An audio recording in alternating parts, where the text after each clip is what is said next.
Zidachitika. Lero mafuna amene tikukumbukira kuti papita zaka ziwiri chichitikire ni ngozi imene inapanga affect anthu ambiri malawi muno, kuti tikambirane ziwiri zitatu maka mkhani yokhuza kuti chinachitika nchani. Mafuziro anga apeza zinthu zimene mwina zitha kukhala zosiyana ndi kaganizidwe ka anthu komanso kochuluka anthu, komano chifukwa awa ndi maganizidwe anga ndikamba while recognizing kuti pali zosatira osati kaganizidwe koma zosatira za kafufuziro kanga kafukufuku amene ndapanga.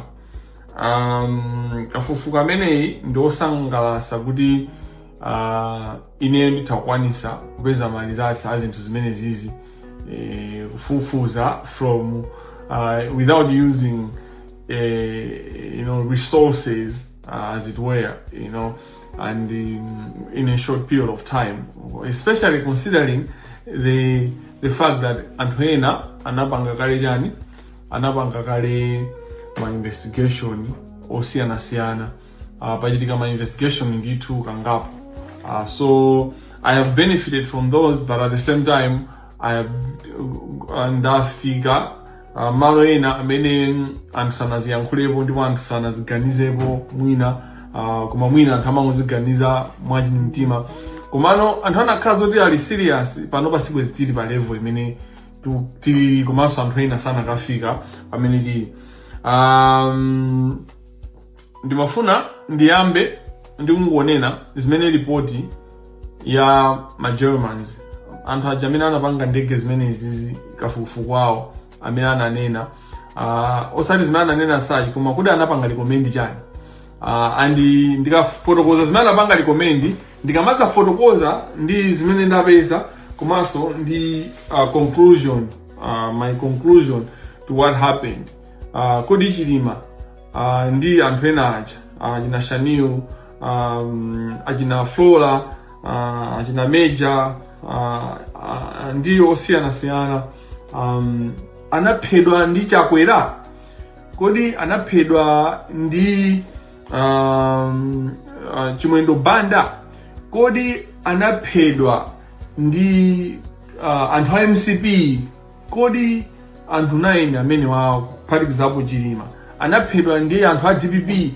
Kodi anthu amene wawo anaphedwa ndi ma-Israelites? Fa panachuluka panabwera zambiri kuti pana anaphedwa ndi ma-Israelites. Ndiye ma findings anga ndikamafotokoza ndikuwuzani kupanga clear kapena kupanga confirm these allegations, these hypotheses, kapena kuti maganizidwe amenewa komanso ma conclusion amenewa amene ndithu akhala mitu ya anthu ambiri, komanso amene yapanga sort of influence the political discourse in Malawi. Anthu apo amene aku Germany atabwera kuzapanga anapanga recommend kunena kuti oyang'ana anduna oyang'ana zachitetezo mziko aonesese kunena kuti ndege ya asilikali imene imapanga transport anthu, imanyamula anthu osiyana ma civilians or even the military, the officers themselves, ikhale equipped ndi chimene chimachedwa kuti ELT, emergency locator transmitter. Chimene chichi chimagwira ntchito yanji? Chimagwirisira ntchito kuti pamene pakuchitika chinambala muchipange chani, chikuthandizeni kuti anthu akupezeni mwansanga. Emergency locator transmitter, anthu amayang'ana chimenecho.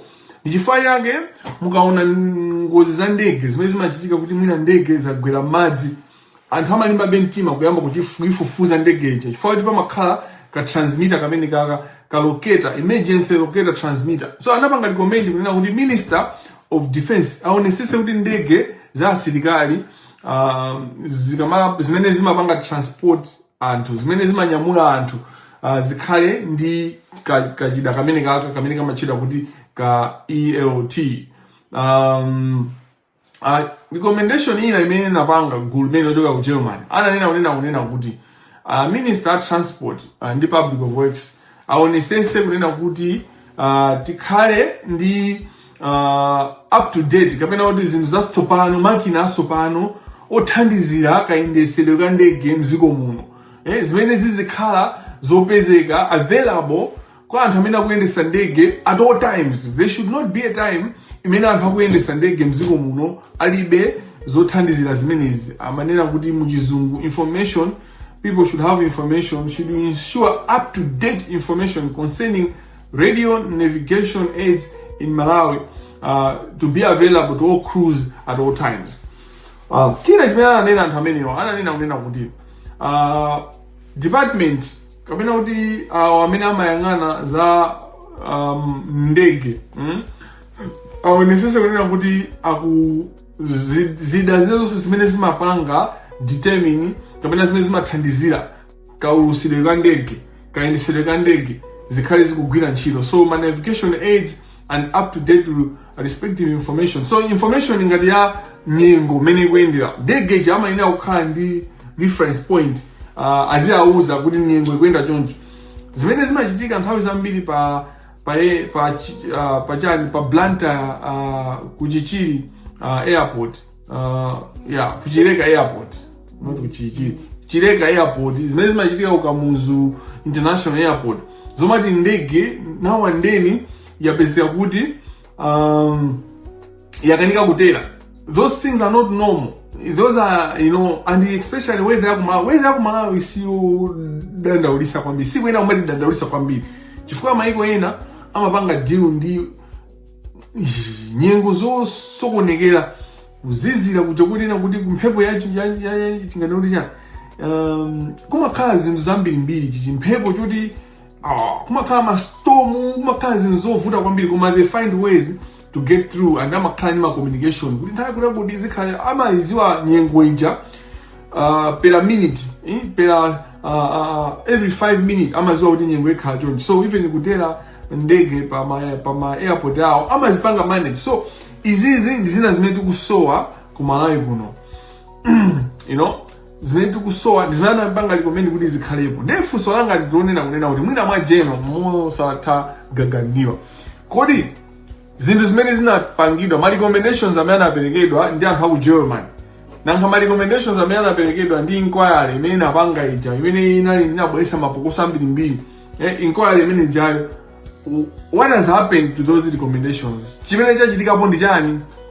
Chifukwa zimene ndikukamba za kufa kwa Chanel Mulunzi, Achilima, Aflora ndi anthu onse amene tikuziwa kuti anafa pa ngozi imene anthu 9 ndizopanda pake, ndipo chisoni chathu ndi cha uchisizete ngati palibe chimene tapangapo pa zimene zopanga prevent kuti zimene zisachitikeso. Hello?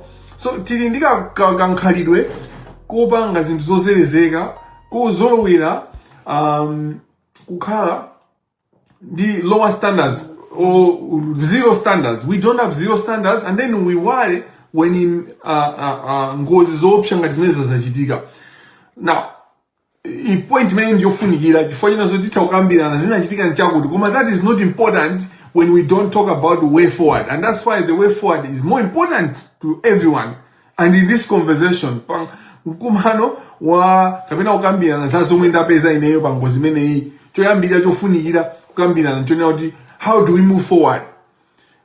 How to move forward will also be a conversation kapena ma points amene azibwera pamene ndikukamba kuti chimene chinachitika nchani. Ndeno khani ndikamba molunjika munthu amene anthu ambiri mango mutchula chifukwa anthu ambiri amanena kuti Chilima, Saulos Chilima and the others, Saulos Klaus Chilima and the 8 others died on that road, in that crash.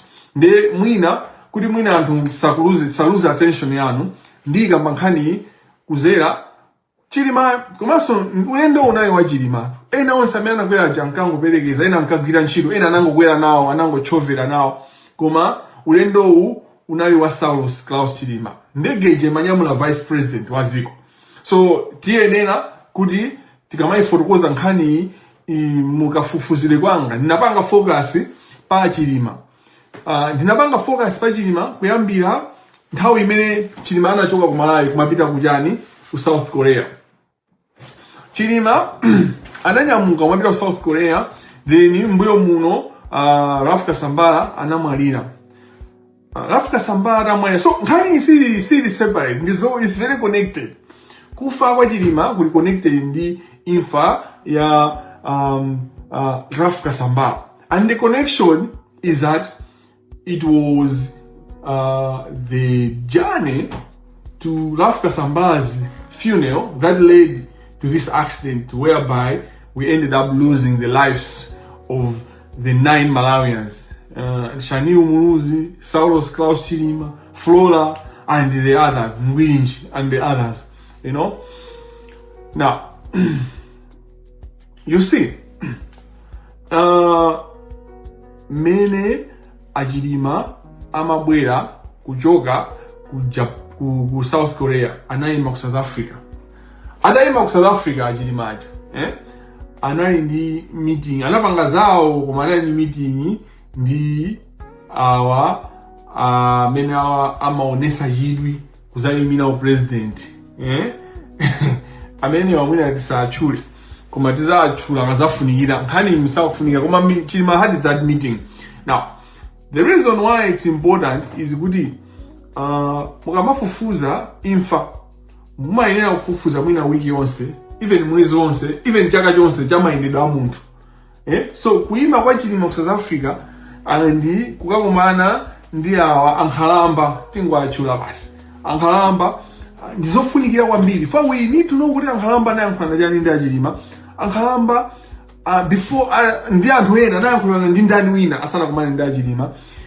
Kufufuza kwanga kunali limited kusaziwa osamvetsa kapena sinapeze kuti ankhalamba amayankhula chani ndi Achilima. Ndipo ankhalamba awa what was his motive meeting Chilima? How did they interact? What was the interaction? What did they talk about? What was the discussion of what is it? What is the worry? Why was it important to meet this guy? Now, Chilima wafika Malawi. Kuma mena mafika ndege ikamachoka ku Johannesburg, imafikira ku Blantyre. The plan, the arrangement was kuti Chilima ineyo mukufufuza kwanga. Now, these things are very important. Mukufufuza kwanga ndapeza kunena kuti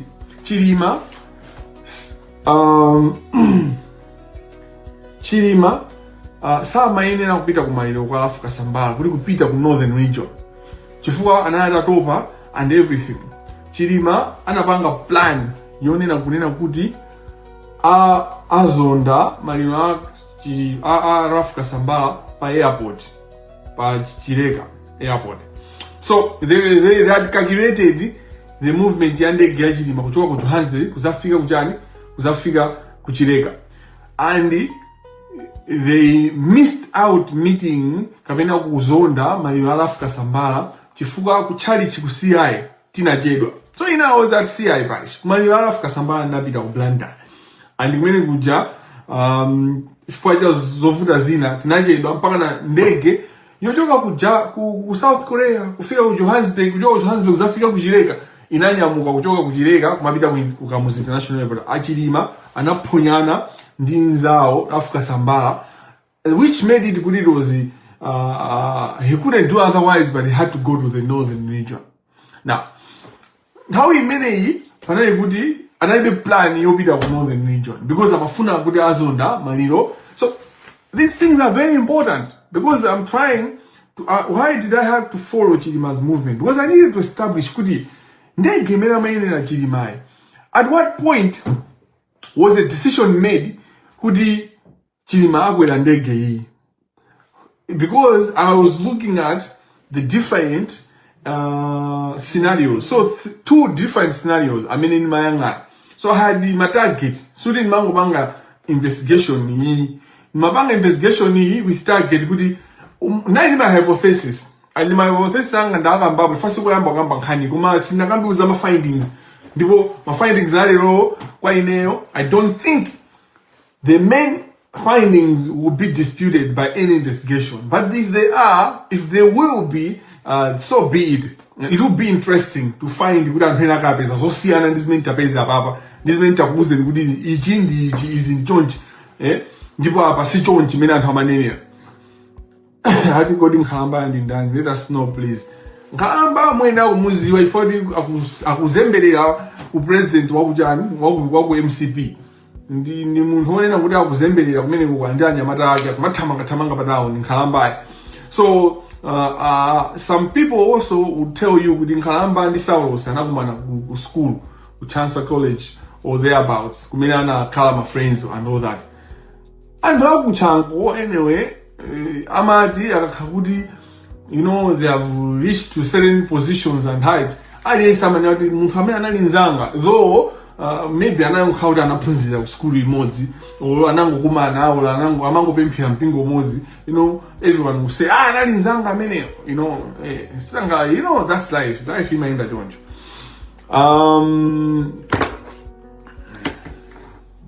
Sorry, I was meeting this guy. Now, when you muga yangana zinthu ziwiri zizonena kunena kuti achilima ankafuna kuzonda maliro alafu kasambala pachileka airport and then ndege anapeza kuti yathawa.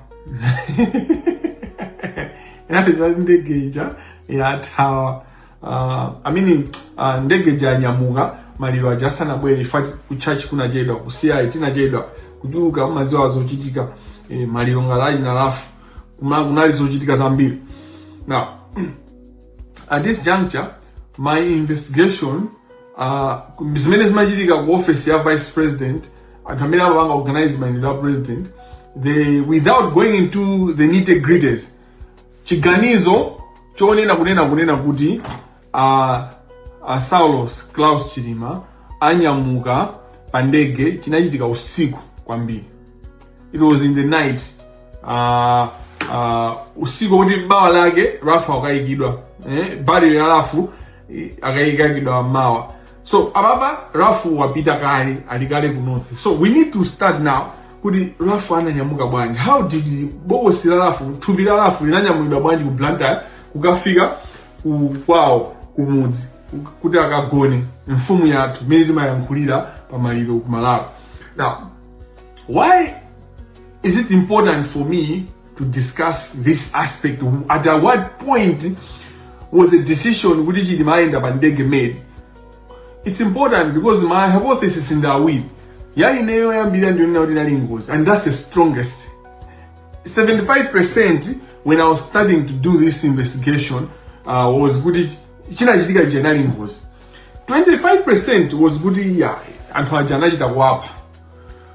And in the 25% kaphede kake 23% was kuti anthu amene anapha achina Chilima, achina Zimbiri, achina Flora, Ngwinjiri ndi anthu ena onse aja anali kuti akwera kale mgalimoto amene mu ndege muja anali kuti abisala.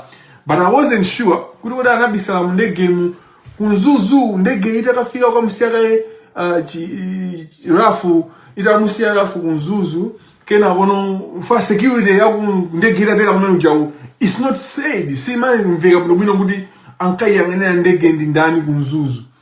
Now was it kuti zigawenga zinawo mgalimoto mu ndege mene muja itabwera ku Lilongwe kuti akudikirana kuti amutenge ndani, amutenge vice president ndipamene zinalowa usiku menewo. But the second aspect of the hypothesis yonena kuti anaphedwa ili A meneyo yoti zinalowa menemo, or B yonena kuti ndege ija ikudusa ku Chikangawa anthu anayikala atabisa mujani muthengo muja mu Chikangawa anayombera ndege ija ndi rocket kuigwesa or zipolopolo whatever.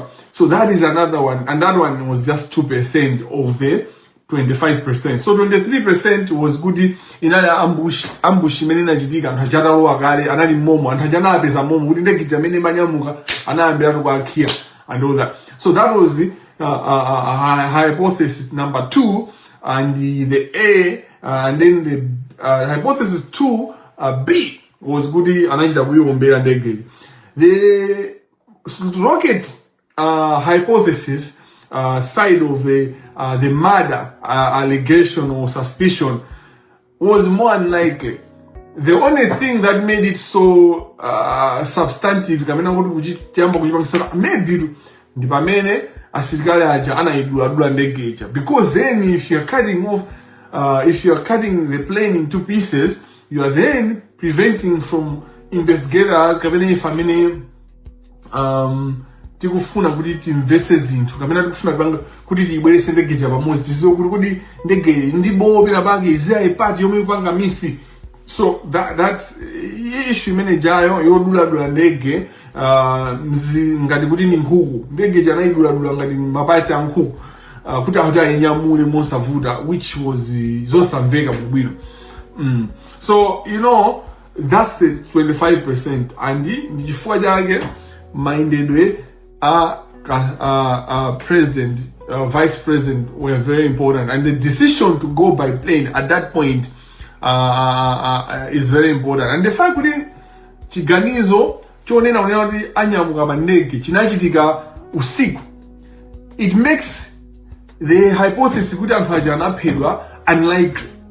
Chifukwa chonena zokuti there was little time for people to organize themselves. Hello, this is very important. It's the truth that many people might not want. Kunena kuti the fact kuti chiganizo chonena kuti adaja vice president Klaus Chilima anyamuka usiku, anyamuka pandege kumapita kumaliro, chinachitika usiku, that fact, which is my finding, makes it unlikely kuti anthu no pompo anauziana kuti anyamuka usiku, kabisale ni mundege muja kapena thamangani mukabisale muchikangawa kuti muyiombe kupanga organize. So the fact ngati anthu angavomereze, because this is my finding, but if the committee and others agree kunena kuti chiganizo choti apita pandege kumaliro kwa Kasambala chinachitika usiku, ngati chinachitika usiku of them kuti next day yake akupita kuma, it will be very very hard. The likelihood of them proving kunena kuti anthu ajana pangano chikwembu nthawi imeneyo ndiyochepa kwambiri. Omano pali zinthu zina zimene zimapangisa kunena kuti zinthu izi zimene zi unlikely zioneke very likely. One thing chimene chimapangisa kuti zioneke likely kapena zikhale ndi mchere ndi behavior ya Chimwendo, or the then minister, I think, wa local government, Honorable Chimwendo Banda, who told the public as quickly as possible, amafuna attention, amafuna, because at that point, attention seeking behaviors, you should be, take off the show. You should be at the center of the show, the center of discussion. Anayankula kunena kuti ndimayenera kukwera nawo ndege ija ndipo anandiuza kuti malo azaza. Now, choyambirira nchonena kunena kuti ndege imene anakwera vice president inali yayikulu kwambiri. Sinali kuti ingazaze ndi anthu 15 kapena anthu 9 amene ali mmene muja. Ndi ndege yayikulu. But leave that aside, mina mibando anayika yochepa yokwanira anthu 10 yoka. When it's a flight yodi kutenga vice president, anthu amene ali priority above the minister, a minister, the president, the vice president himself, the wife to the vice president, Mary Chilima, and the security detail as well as the daughter of vice president acha. And how many samakwana even is 6. Ajina Shaniwa je. Shaniwa munuzi sana kakwera ndege imene minister amafuna kukwera nawo ndikupanga priority. So there should be an explanation kuti why did Chimwendo anakanika kukwera ndege chifukwa chake. Amene anapanga decision yomuza kapena so, but also chimene chinga munthu woti amaganiza bwino azifunsa nati the kind of person Chimwendo is and the kind of power that he had, if he was told by any officer in the vice president's office kuti ndege yazaza, Chimwendo should have number ya jani ya vice president Chilima ndumuimbira kuna kuti akunduza kuti kuti ndege yazaza kuti izukhala basi siningakhalero pa miyendo pano amwene akuseka akuserewulana even kungocheza basi komano amaina kuti afufuze kwa mwini wake wa ulendo amene anali Chilima. So there are these things that don't make sense kunena kuti ndegeja anawuzidwa kuti malo azaza, you know, and even though if that was really a communication and proof of which I haven't seen yet, though kuna yankhulira zimenezi koma those things people can say afterthought. The fact that Chimwendo did not call the vice president also raises issues because the issue is not just because of their friendship. Komano trip ya vice president zimbirishaniu could not take priority over a minister. Kumaso ulendo usunayo kanjoya kapena wa Japan kapena unali yangu nkhani ya maliro unali kumaliro. So a minister would take precedent maina kulemekeza because kumaso anali minister wa Mbajabe anali nditu secretary general wa Japan. Anali mungu onena kuti anali ndi mphamvu Japan and local government si ministerial position ya Japan. Anyway, zinthu zina zikulu zimene zimapereka mafuta kapena zimakhanga kutenga mafuta kuthira pa moto ndi zimene anapanga Chakwera.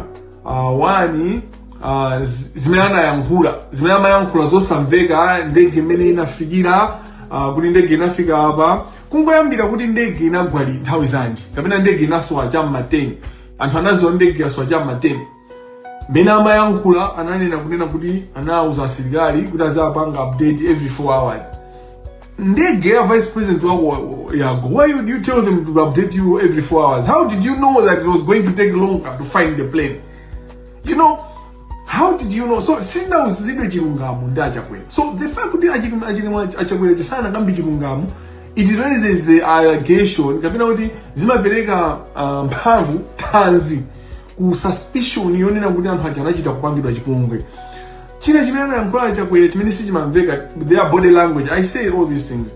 His body language when he was communicating to us kuti anthu aja ngozi yachiti, it didn't seem shocked.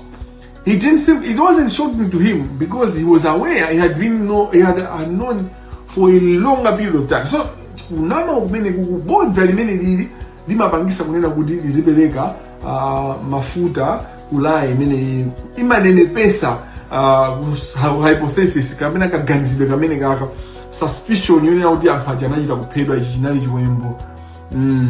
Inthu anali chiwembo. So china chimene mungaziwe ndichonena kuti laye imene kamene kuti kaganizidwe kunena kuti anthu aja anachita kuphedwa imapasidwa more fire kapena kuti limapasidwa chilimbikiso kapena limapita patsogolo chifukwa cha ka behavior imene MCP imapanga. MCP never wanted the investigation to happen.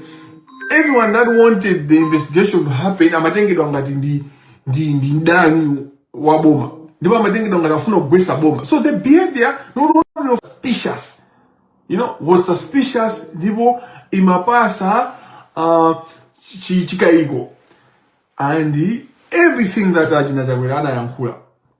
The other part was pamene zinthu zija zachitika, the afterthought. So sinapite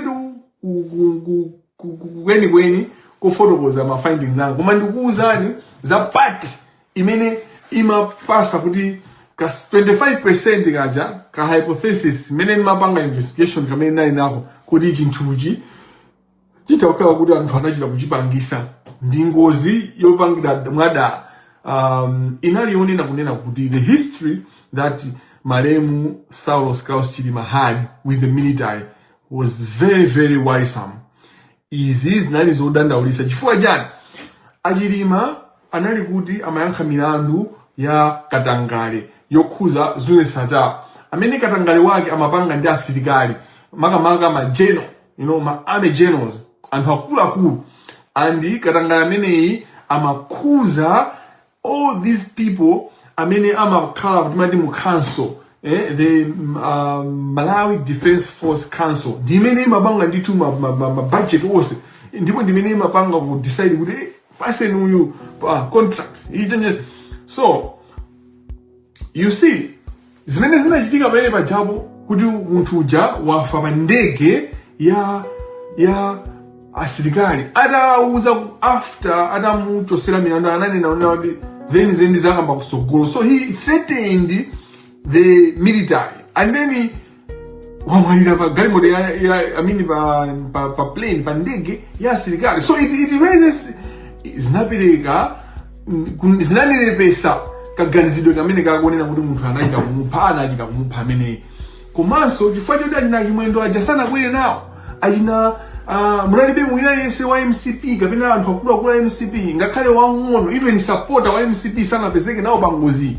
Zinaperekaso chikayiko kuti imene singozi yana no ngopezeka kuti ukauka nini close ndi chilima ukauka UTM ukauka amene no one amene anali mbali yawo kupeza. So zimene zaso zinakwezaso chiganizo maganizidwe onena kuti zinaenda choncho ndithu anachita kuphedwa anthu kuti chinayi chiwembu kayankhulidwe ka Minister of Information akunkuyu zokhuza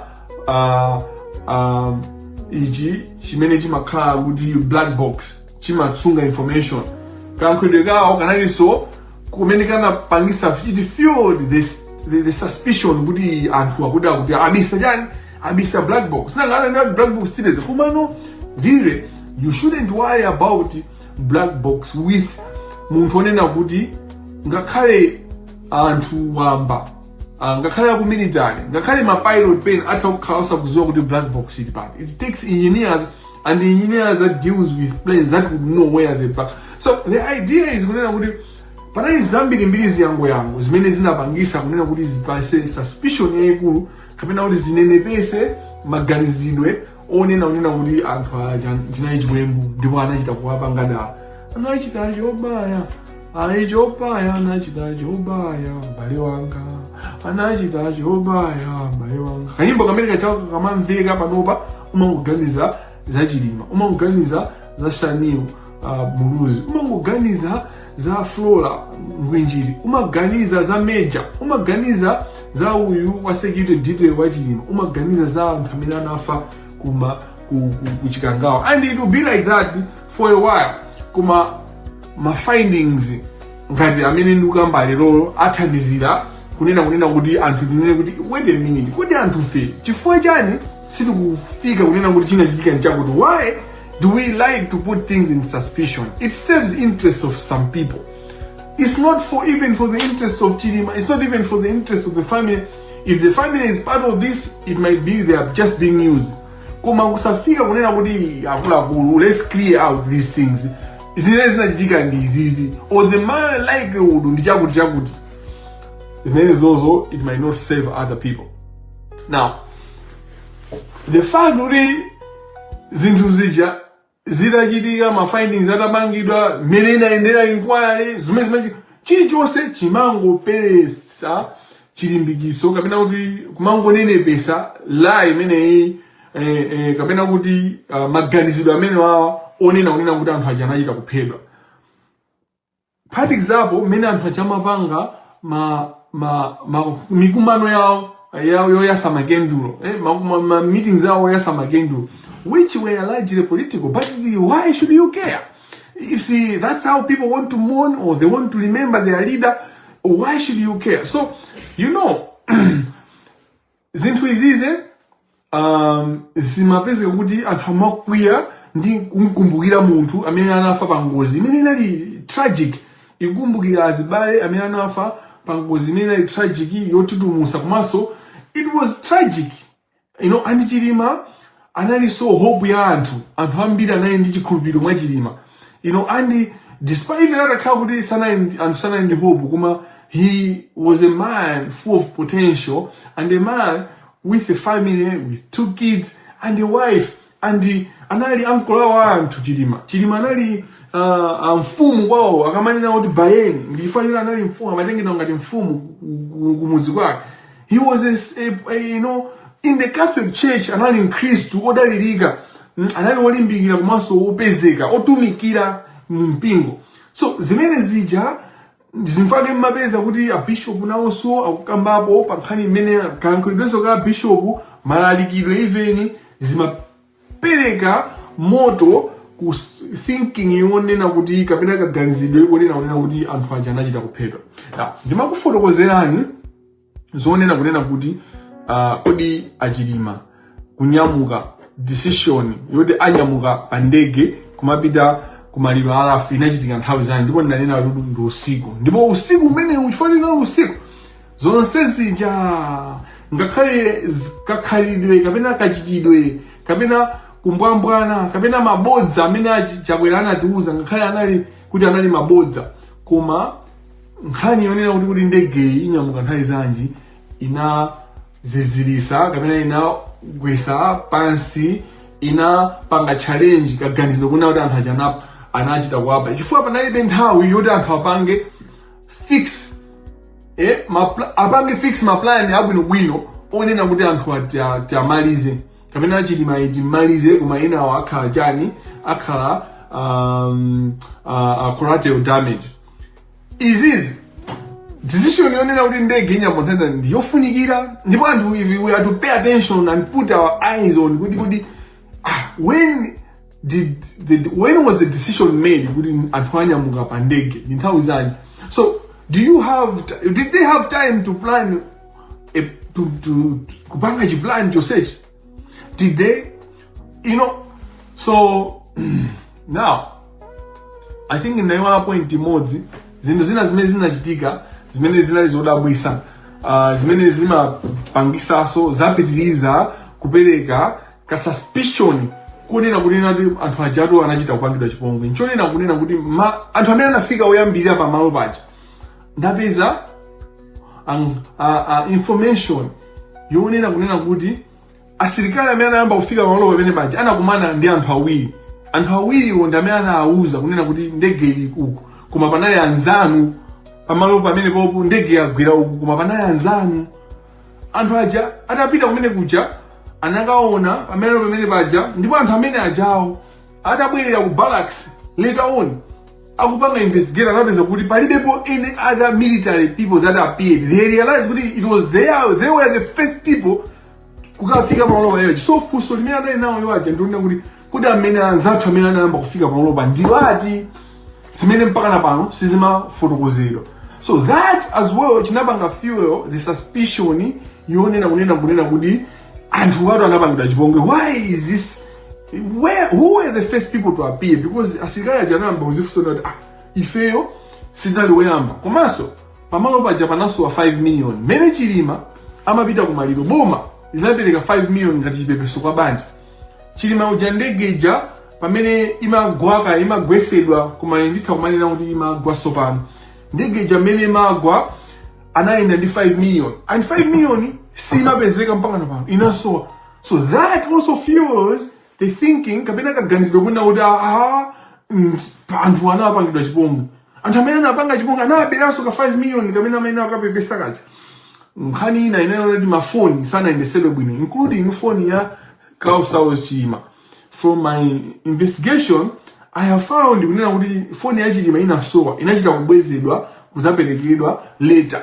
So that is also something chimene chimapanga fuel. Ndipo so zina zimene mwina family imakhala bindi kuti koma chini chinachitika ndi chani chifukwa cha zonsezi ziyango zomwe ndazikambazi koma tikugona ponena kunena kuti ndikubweresani ndikumakupitisani uku kena kuzakubweresani maso anu ayike ponena kuti kodi decision chiganizo decision yonena kuti tinyamuka pa ndege inachitika usiku. So was there enough time for people to coax an idea yomupha munthu?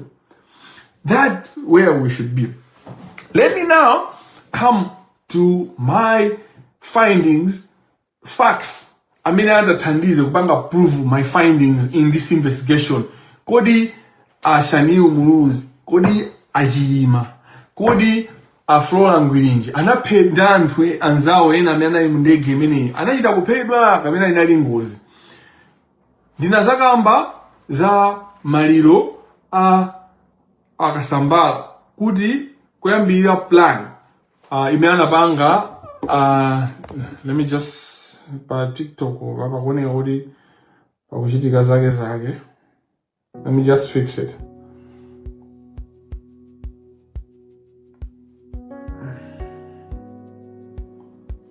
Okay.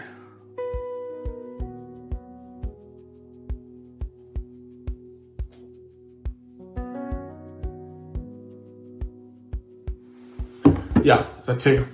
Now, ndinazaforokoza unena kuti malirowa anali kusiyaye maliro alafu kasambala anali kusiyaye and zinati zawadi zajedwa ndege yachilima mpaka na yanyamuka kumapita kulilonga semphana ni maliro. Now yeah, so pali funso lina kuti mayi chilima sana kwele nawo ndege chifukwa chani. Izi ndi funso lofunikira kwambiri chifukwa chonena zonena kuti achilima anali close ndi Rafu Kasambala. Pamene anali close ndi Rafu Kasambala, Rafu Kasambala aja amayenderana.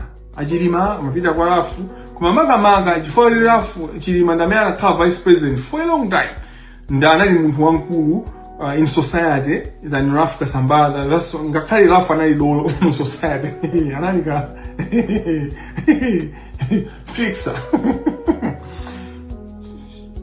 Rafu amapita kunyumba kwa ndani kwa Chilima, which means iweyo ngati uli ndi mkazi pakhomo, ngati pakhomo paja upakubwera nzako ujaso amakhala ndi ubale ndi mkazi wako uja. So Rafu had a relationship ndi ndani Mary Chilima, a normal relationship from the fact kuti Chilima ndi Rafu Kasambala were close. So the fact kuti Muchilima uja, Rafu amalira, ife as bambo timakhala affected. Kuma women are more affected, you know, timakhala affected, kuma women are more affected. Andi maliro akachitika, munthu amene amapanga kukanaliza kumaliro, and amene amakhala so concerned about kupita kumaliro, amakhala ndani, amakhala munthu amayi. The fact kuti Rafu was close ndi Rafu was close ndi Chilima, it meant kuti mkazi wake wa Rafu, Magi Kasambala, was also close ndi Mary. Automatic zimayenda choncho mu society. So Mary was supposed kuti akamkhazike ndani, akamkhazike Magi Kasambala.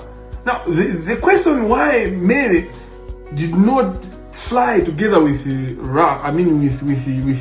with the rest, including her husband, especially her husband, yayankhidwa mukufufuza kwanga munjira ziwiri. So muwaone kunena kuti maliro wanga khali kuti Rafu anali nzake kwambiri wa Chilima, kumano Mary samayina kuphonya maliro. Kuma mu investigation before I had to investigate kumufufuza Mary kuti kamina move amaiziwa. And my findings is pali zinthu ziwiri zitatu zimene zinachitika, ziwiri makamaka zogwirika bwino.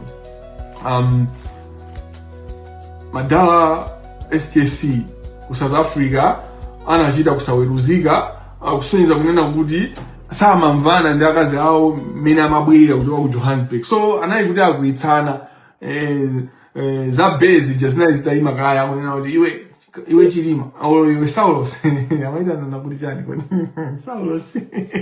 So anachita kusaweruzika as SKC. So SKC anali anthu osaweruzika nthawi yambiri, amaziwa kupanga kusaweruzika kwambiri. So anachita kusaweruzika ku South Africa kuja kumene anapita ndani nkhamba kuja kunachitika kusaweruzika kumene kuja.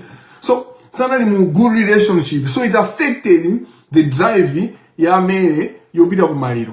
But kugulu la anthu anatiuza kuti amakonzekera mayeso, koma abale anzanga maliro akachitika anthu amene ali pafupi, it's so maiwala zinthu usumaganizaso zoduma umasiya umangomanga azimayi zimene amapanga amabalalika kaya amangotenga nsalu kumanga kutenga mpango kumanga wa kumaliro. So you know the hours that they would have taken, it was just a day. Amakonzekera mayeso koma it was just a day. So Mary, no matter what amaina kupita koma anali kuti ndi madala sizikuyenda ayambana. Remember also anthuwa samaina kupita kumaliro in the first place. Amaina maliro akhuze pa Chileka airport pamene amanyamula maliro aja kumapita nawo kujani ku north. So tisaiwale so mafacts amene. So plani yoti maliro kupitidwa inachitika later. So So they unena kuti sindikhulupirira kuti Mary ndi Mage anali close. So closeness iye ndi ya public. It's not the internal kapena kuti komano ya public yonena kuti amuna ako ndi wakuti ali pafupi limodzi. Then maliro achitika. So you might know kuti mukhuze nzakoyo. Because irafu ndi SKC were close for years. Sina in high Okayo when they were in power. They were close for years. Now kusapita kumaliro kwa Mary imaina kukhala a point of investigation so that we can ask Mary and hamaina kumufusa Mary makamaka pankhani komano panopa. It's no longer from my investigation, for my finding, it's no longer, it wasn't kuti sanapite kumaliro kuti amapanga set up chifukwa plan iyo inachitika yopita kumaliro pa ndege inachitika late in the night, inachitika usiku tingotero sakhale specific ndi ma times because ma times sakuyenda bwinobwino nthawi zisizwe tikahamba late pena anthu azatifusa kuti late in the night manena iti. Komano kufunikira kwa Mary now izi nkhondo zimene ali Chilima amamenya mene zinthu zina zimachitikira motero but hypothesis yonena kuti ningonena apa mwina tikupita kusogolo ndisanapitirize kukuonesani zinthu zimene ndapeza. Allegation yonena kuti Chakwera anapha Chilima ndi the 9 others ndi abodza. Chakwera, of all the bad things that I can say about Chakwera, kuti ndiwakuba, he's a con man, he's ndi munthu oyipa, ndipo ndi munthu onauti anampanga cheat Chilima on the agreement yokuti 5 years and 5 years. But from what I know and how I know Chakwera is not a murderer. Chakwera sana muphe Chilima. Kuzoti Chakwera anapanga namupha Chilima zimene zozo ndizabodza. So choyamba ineyo my findings and the investigation imene kuchitika it has to answer that question. Otherwise we and who enage they love to leave it at suspense. Osanena kuti Chakwera kuti anapha Chilima kapena was involved to kill Chilima kapena he wasn't. Before it benefits them to put Amalawi kwasiya pa suspense. Kumasiya zibanga okha abanga conclude okha. No. Ineyo my findings ndionena kuti Chilima was sanaphedwe ndi Chakwera. In general anthu amene ngozi zimene zinachitika ku Chikangawa inali ngozi. Koma now we find out kuti ngozi inachitika bwanji. That's where I'm going. And one way to prove zimene ndikunenazo. So even achina Chimwendo Banda, no matter what lie he made or whatever he said, kaya achina Kunkuyu, MCP sinaphe Chilima ndi the 8 others.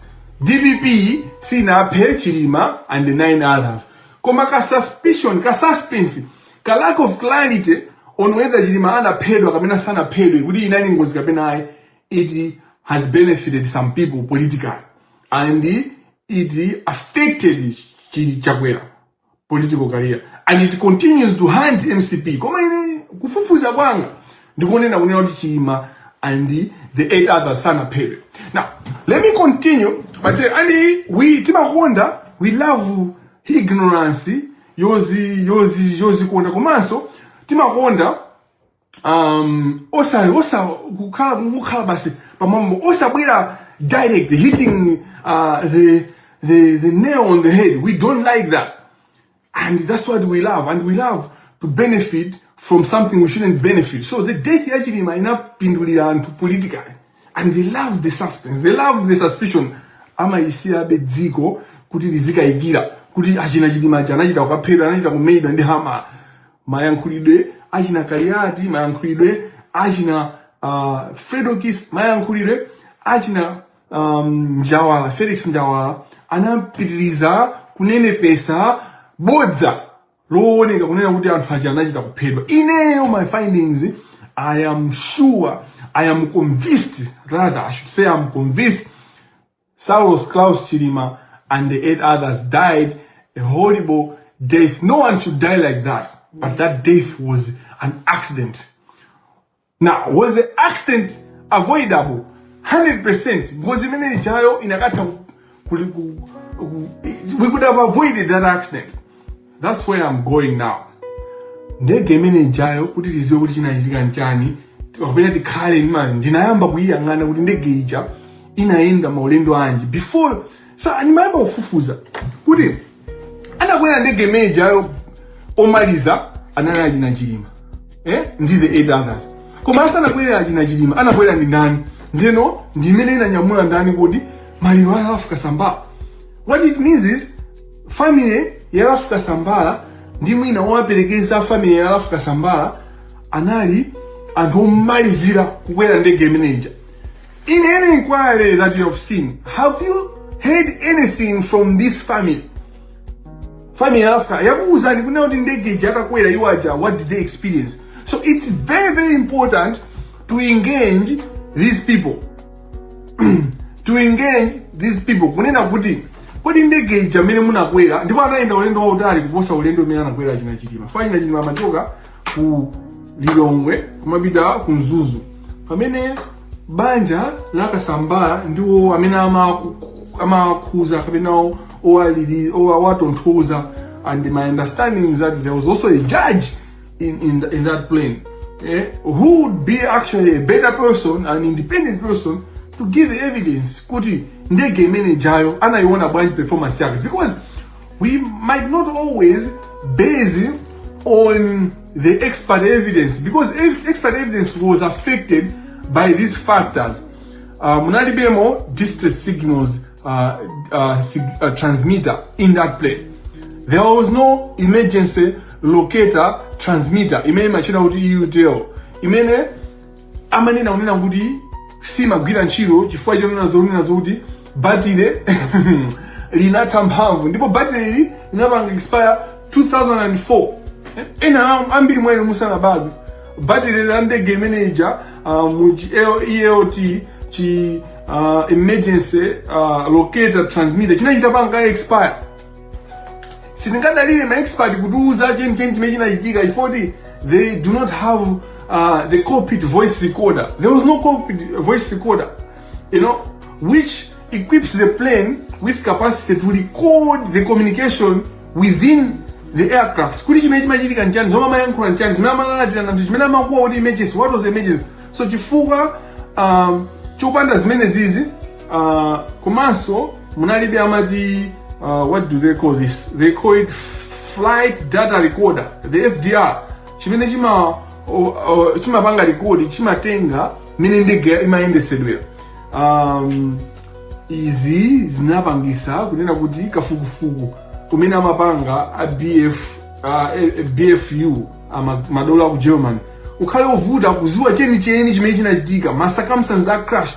Now chifukwa cha mmene ichi anthu amene anakwera ndege imene jakumalizira isanapange ngozi, amene ali family yake ya Chilima, ndi amene angatithandize kuti pasabe civilian evidence koma munthu ukakwera even galimoto ngakhale galimoto maziwa kuti galimoto ija kuma imajeka o galimoto ija itakwera tikenako timene amachita kuyika nkhanditu amachita kuya olo litafika pansesi imaoneka kuti ikuphuluza ma brake.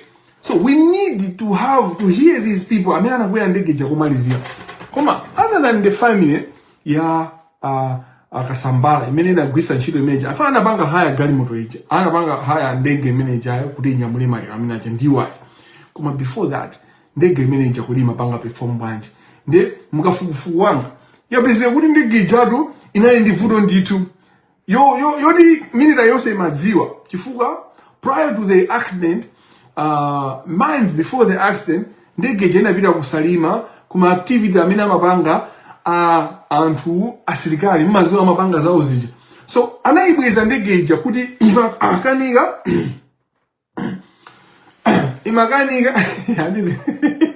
I know, right? Adisangati uza amene wenda akatangai kwambiri.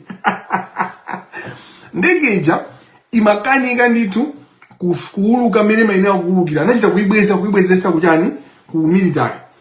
Zimene zizi zikuyenera kukhala on record, zikuyenera kukhala kuti ku military kuja zilipo. So zimene zizi ndi zimene tikuyenera tipange, because zikuoneka ngati information iliyonse imene ingathandizire kuonesa kuti inachitika ija ni ngozi imasekerezedwa, imabisidwa. Chilichonse chimene chingapange fuel kunena kuti anthu achanachita kuphedwa chimapangidwa, promote, ndipo chimapangisidwa moto kwambiri. And that's where we are problematic as a nation. Kuti we are not really looking for the truth. Tili ndi katruth kathu, then we are busy looking for facts to justify the hypothesis imene tili nayo. Tikulakalaka kuti tipeze timfundo timene tingathandizire maganiziro athu acha kuti anthu aja anaphedwa koma ineyo kumafuku mwanga mukuonesa unena kuti ndegeyi inali ndi vuto ndithu. And vutolo ndi limene liyenera kukhala limene linapangisa kunena kuti ndi nyengo mmene inalili ndi mmene zinalili anthu aja mwina anapezeka kuti atanganika, abalalika, komanso ndi kuvuta zimene zimachitika zapangisa kunena kuti basi ngozi ichitike. China chimene chimatha kuchitika mukafukufuku mwanga, munthu amene akumayendesa ndege munali anthu awiri mu ndege muja. Main pilot anali a major aja, na major aja he was an excellent pilot with so many miles. Anali kuti munthu wayendesa ndege kwa zaka, he was the best, one of the best kumilita. Komano pali kafukufuku kapena pali manong'ono onena kuti Flora Ngwilinji wasn't a good pilot, and kuti chifukwa chakatangale osiyana chifukwa cha anatisiya sindipita detail, koma mutha kupita nokha kukamva kuti kodi mbiri zimene zimakambidwa zokhuza Flora ndi asilikali ena akuluakulu mabwana zimayenda bwanji kuti iyo jaziyendesa ndege. Anthu amanena kuti samatha kuyendesa ndege ndipo ini zabwinobwino samayenera kumakhala nawo. So zitakhala kuti abwana ena amene amayendesa aja ndizochitika zambiri za moyo, mwina anakumana ndi emergency ya kupeze kuti akomoka, sitingaziwe zinthu zimene zimayenda kupanga record information munalibe mu ndege. Zinthu ngati zimenezi za quality of pilots, ukadaulo wa mapilot ndi zinthu zomwe zimayeneranso kubwera kuti zipereke, zitha kupereka more substance, komanso more ground to this kuti imene jayo inali ngozi. Tikayang'ana zimenezi kenako ndikufika kumalechereche mmene investigation ya awawa ku German anapangira. We can conclude unena kuti ndege ija sina omberedwe ngati mene anthu amanena kuti it was a missile kapena amaganizira. Tikaonanso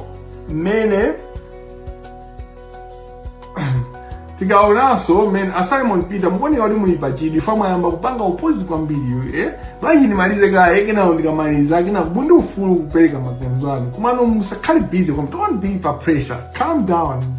Calm down, bro. Calm down.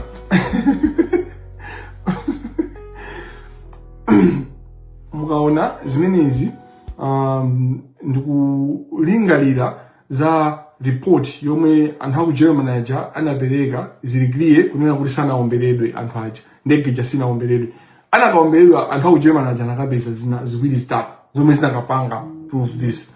Of course kupita kwa ajakwera ku German kapio kamene kajako sizinathandizeso, zinapitisaso chikayikoso chambiri. I don't know, amangopanga anthu the mistakes,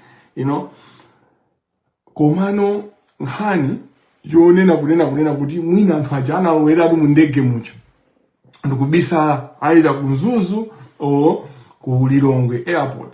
Nkhani imeneyi simagwira pa nkhani yeni yonena kunena kuti decision yotenga ndege kumapita ku Maliro inachitika usiku. So there was no really time, like we have to be honest with ourselves.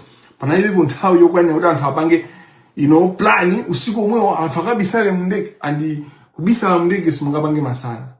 Ndero ku Mzuzu, so kubisa ku Mzuzu, so it will be more dangerous because anthu ajakwera anyamule achoke nayo ku Mzuzu abwere nayo ku Lilongwe kena kosa zanyamuke nayo so apa anthu asanazindikire kena kono chiwembu chamachitika. So zodaja anthu anaphedwa zimene zozo sizi kupanga sense. It doesn't hold water.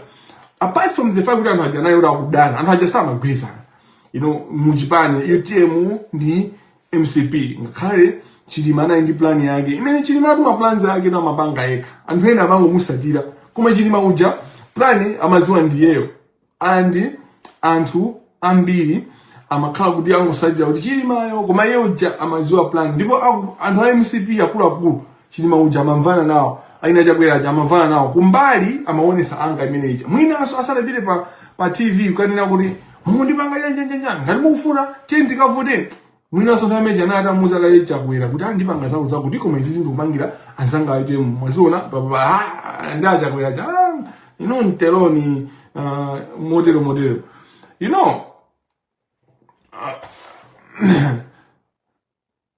now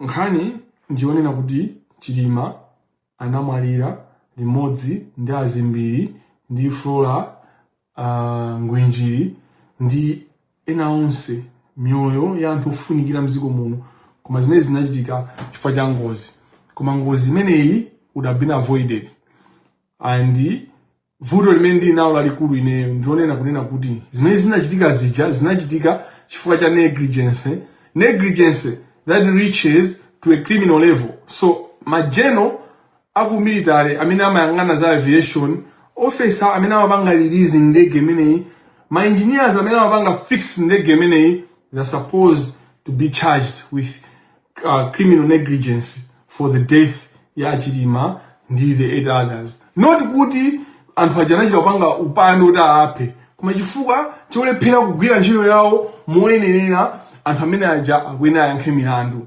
That is what I think should happen and that is what will make the family kuti miyoyo yawo ikhazikike chifukwa vice president wathu sanayenera kukwera ndege chiphapha ngati chimene chija samayenera kukwera ndege yopanda distress signal transmitter. These are basic things. Samayenera kukwera emergency ndege yopanda emergency locator transmitter. Samayenera kukwera ndege yopanda CVR kapena FDR komanso FDR cockpit voice recorder or flight komanso a flight data recorder. Amayenera kunena kuti zimene zikhalemo. These are basics. Komanso ndege imeyenera kukhala mu condition yabwino osati kuti zijamanena ize ndi Jacob ndege yokankha. Ndege imene jainayi yokankha inayi chiphapha. Chinayi chonena kuti timayenera kukhala tasiya kukwera ndege imene jayo and then timakweza vice president wa dziko. We are like that ndife anthu obwerera mbuyo. Ndi anthu amene amapanga ma decisions amene even ako vice president amene amayendesa mayendedwe a president akuyenabe kuti ayankhe mafunso pang'ono koma makamaka eni ndege asilikali and appeal yawa former army general mkulu wa asilikali and amene anazayankhula zambirimbiri kubisa information amene omwe akwena ayankhe chifukwa chopanga suppress information. Anthu angapo muchipande ya MCP including Minister of Information and all that akwena ayankhe milandu yobisa information. Kupanga suppress information ina imasanduka criminal. Criminal because you then mislead people and all these things zimene manena kuti maganisidwe onena kuti anthu anaphedwa anapangidwa fuel chifukwa cha desire yobisa information. So mayankho osaja amayankhula chakwera tinalesa sitinalese kuti anthu asiye kufufuza imane sinaneta imekayi ndipo apanga investigate apitiza kupanga search the whole night. All those lies. There was someone that was feeding information yola president kapena desire and the president ananamiza so dziko akwena apepese. He has to take responsibility. Komano magenual amene amapanga release ndege manager amene amapanga ma repairs akwena ayankhe milandu. Komatu nkhani yayikulu yagona pa reforms. Reform imene makamba koyamba kuja it reaches to the point yoti tinazifusapo ngati dziko funso lonena kuti timayendera ndege yokutha choncho ngati dziko chifukwa chani. Why was a vice president in that plane? Kodi zaka zonsezi parliament simapanga approve ma budget? So we need the investigation yomwe ichitika ku parliament jedi asatiraise nthawi ndi kumapita ku air wings zimenezo tikuziziwa kale zimene zinachitika pa ndege paja. Ine parliament mutipase report yonena kuti kodi ndi ndalama zingati zimene zimapita ku military ndipo ku council kuti apanga approve kangati ndege za asilikali and amadya ndalama zimenezo ndani amangidwe ndi tu chifukwa Chilima aja analiso mmodzi amene ankaba ndalama kuzera ku military kugula zida za nkhondo mozera mwa Zomwe sata kumagula katundu wa 20 kwacha kumagula pa 100 kwacha 5 times more expensive. So even ndalama zogulira ndege basi makagula bezipapa ku India kukagula bezipapa ku China zimene zizi ndoni ya ijamedi na kugulira and the subsequent years zimene malepika kugula but it expired in 2004. 22 years later you haven't replaced a battery for emergency locator transmitter. Ndalama zimene zimapita ku military zimatani zimagwirizana ntchito. So this is inquiry ndi imene yoyo and that will show us what transpired. Zimene zinapangisa kuti ngozi zichitike. Inquiry hii amapanga anthu akupanga kungofuna kungotaisa nthawi or taking away their little attention. Nkhani ababa ndi holding people accountable for criminal negligence. So the military people have to be held accountable for military negligence. And beyond the fact of the military, tikuyenera tipange fix ma airport athu akhale at international standard. Chifukwa atu mmaziwa kunena kuti dziko la Malawi kufikamo kapena kutuluka it's very expensive, and one way is kunena kuti ndege simachoka ku UK kapena ku America kapena ku dziko la akunja direct kukatera pa Kamuzu International Airport. Chifukwa choti they are not international standards at international standards, they are not. So we need to fix that because it also helps kuti ichipise maendedwe anthu kuti tipite m'maskulu kapanga atendi maskulu ena akunja timakanika chifukwa sitingapanga afford kuti anthu apite ku China timaina kukhala ndi ndege zichoka ku China straight ili Malawi ili pa Kamuzu International Airport ili pa Chileka, and that will ease maendedwe anthu ma business side. So ngozi yachi limaija imaina kusintha zimene zozo ngozi yachi na the 8 others kufa kwawo ndikuwapanda ntchito ngati we are not going to fix our aviation standards kuti tipange improve kuti ndege zisakuchoka ku London straight to Lilongwe. But that cannot happen with the kind of airports that we have. So the little eyes zinthu zeni zimene zikuina kupangidwa sitimapanga focus, we are focusing on pointing fingers ana muphandi wako nampa chilima sana phedwe achina zimbiri aja sana phedwe anafa pangozi imene inachitika chifukwa cha criminal negligence. Anthu ena ake sana pange zimene amayenera kupanga. Ngati pali mafunso mukhoza kufunsa komano I challenge you, the investigations that these people are doing ku parliament sapeza kuti Chakwera anapha chilima kapena Shoni Kampondeni anapha chilima kapena kuti Chimwendo anapha chilima kapena kuti ndani minister Kankunkuyu anapha chilima. My findings are that what happened was an accident, and panalibe nthawi yoti anthu anakapanga chiwembu chimene chichacho. They didn't have time in the circumstances within which that trip occurred. Komanso panakhala kuti kuphedwa kwake kunali koyombera ndege ija anthu aku German aja nakapeza ziwiri zitatu. Ammunition imasiya a lot of footprint, ammunition imasiya a lot of footprint. Komanso ngozi ija mene inakhalira sitikuziwa zomwe zinachitika mkati mwina itazopeza kuti ndege ija ikufuira abwana amafuna kuyendesa nawo. Ifa chilima had that character of he wasn't just watching things happening. Angatha kupeza kuti mwina amafuna, we will never know, but maybe amagwira nawo ndege ija maka mukaona mene mayendera muja kumangozungulira mala amodzi ku Chikangawa kuja pamene pajapo pamene umaganiza kuti ndi kuti mwina mwake aflola mwina he froze, maybe she froze, and ajilima atathawa chipange apa akudwa or komoka or something, anything could happen. But also unless these guys he was poisoned, mwina atokhala kuti pilot anapangidwa poison kapena mwina kuti ali kumuwa anthu aziwa anangompanga poison kuti uyu ndi amene akuyendesa ndege ambala. So people amatokhala pa standby. So mwina za poison izo ndimene mwina faye mukamapanga mukati muti afukule thupi. You should focus on the main pilot ndikumpanga investigate whether he was poisoned. Ngati mungapeze pamene mwina ano ka 25% kamene panopa katsika kafika ka 3% kangakhale kuti katuluka. So even though I have these findings, really there was no, I leave still doubt to that aspect, but that doubt is useless if we just focus on that doubt without looking at the criminal negligence of a number of military officials that resulted into the death of our vice president. But also digging deeper, kuti ndrama zimene zimapita kuti zigule zida za nkhondo ndege ku military kuja amadya ndi ndani, ndipo how do we hold these people accountable? That's how we move forward. In real inquiry ndimene yoyo komanso tipange fix our airports to be standard. Tiziziwa nyengo at a distance. Tiziziwa nyengo every hour, every 30 minutes. Tiziziwa nyengo ikusintha chonchi, nyengo yenda chonchi, nyengo yetere, ndipo anthu amene akuyenda air space yathu simagwiritsidwa ntchito kwambiri chifukwa choti tilibe zipangizo zoti tingayipanga advice, tingapanga advice. We are in the dark world.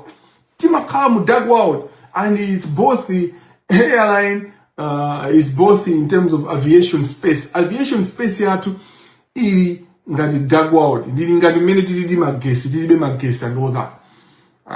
This was a very difficult conversation to have, and I hope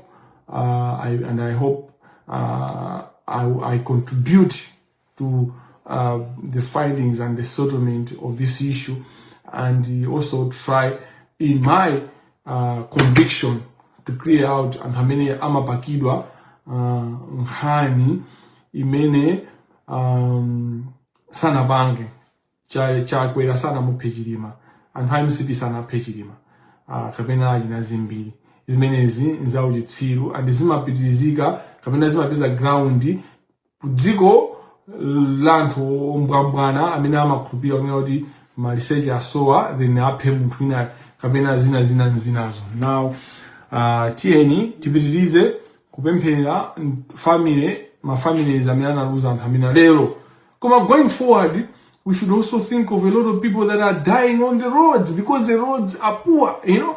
Tikuganiza za anthu amene anapita kwambiri kuiwala kuti panopa ma conditions amisewu yathu anthu akufa daily chifukwa cha mapoto osadziwika bwino misewu yokhanga kuti angotinyanyalira dziko.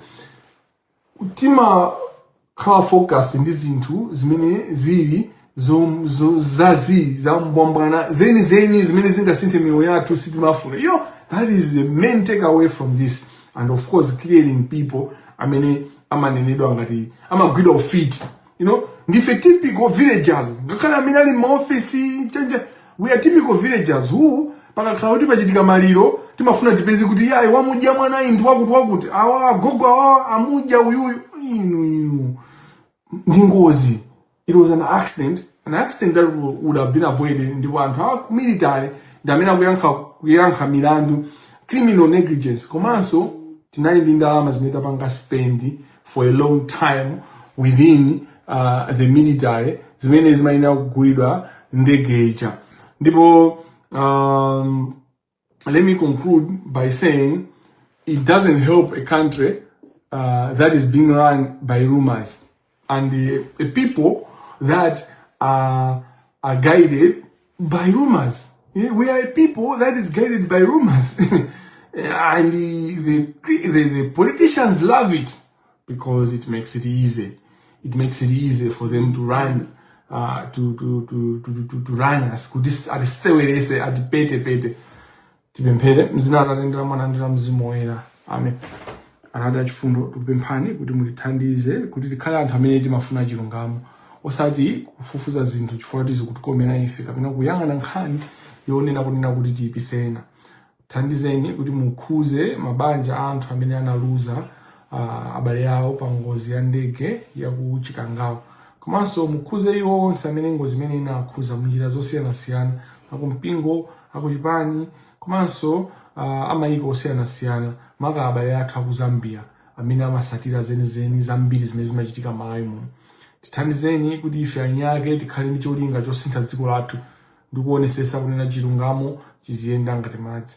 Uli mukhale kwa Atate ndi kwa Mwana ndi kwa Mzimu Woyera monga panali poyamba tsopano ndi masiku onse ndi pa nthawi zosatha. Amen.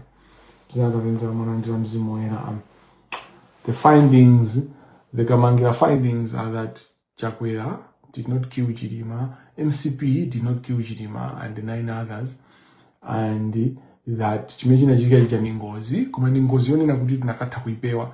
Ndipo anthu amene they were negligent, they should be held for criminal negligence. They should be held accountable for criminal negligence, and we should fix the military agule ndege panopa mpaka na panopabe tilibe ndege zoti zitha kunyamula anthu by my emergency.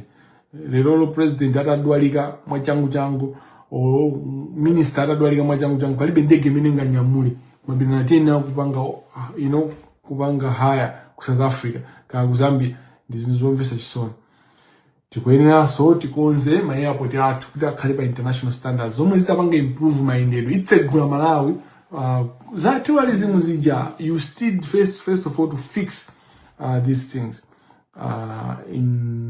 in all tiye tikhala anthu amene makonda chilungamo osati tizikonda chimene chikuti panga save ifeyo, kukhala anthu amene tikufuna nkhani imene ikuoneka kuti itikomera mbali yathu. Ayi, tizikhala anthu amene tikufuna chilungamo, kufufuza chilungamo. We should be hungry for justice, for truth. Ngakhale chilungamocho mwina sichikomera ifeyo kapena save our interests, koma as long as it's truth, that should be what we should be pursuing.